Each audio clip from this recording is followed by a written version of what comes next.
আমার কি হবে ভাই, তোরা আমাকে বাঁচা।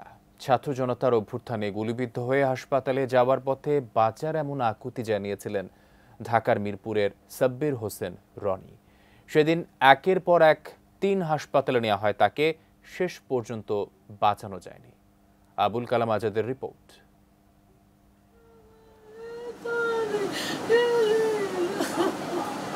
একমাত্র ছেলেকে হারিয়ে শোকে বিহ্বল মা, কান্নায় বুক ভেসে যায় তার। পরম মমতায় আগলে রাখা সন্তানের স্মৃতি ভেসে উঠতেই থামছে না মায়ের আর্তনাদ।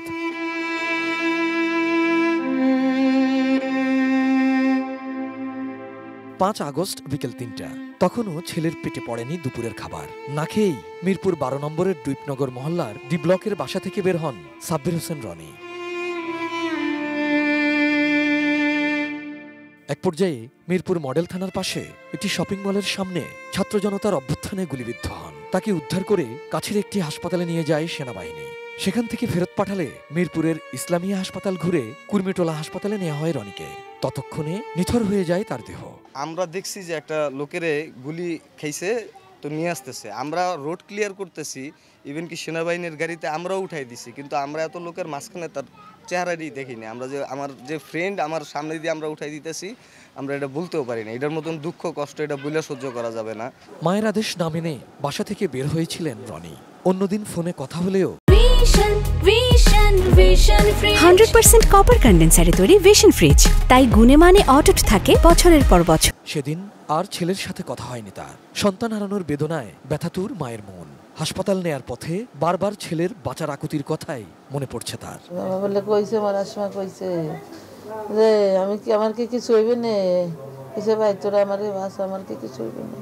বাবা মা দুজনে মিলেই ছেলের জন্য সকালের নাস্তা বানিয়েছিলেন। সেটিই ছিল রনির শেষ খাবার। ঘটনার দিন বিকেলে মিরপুরের বাসায় বসেই সন্তানের গুলিবিদ্ধ হওয়ার খবর পান রনির বাবা। ছাত্র জনতার ঢল পেরিয়ে সন্ধ্যা নাগাদ কুর্মিটোলা হাসপাতালে পৌঁছেই ছেলের লাশ দেখতে পান তিনি। পরে ৪ গুণ বেশি ভাড়া দিয়ে অ্যাম্বুলেন্সে তার লাশ নিয়ে বাসায় ফেরেন। বোনের সাথেই যত খুনসুটি ছিল ভাই রনির।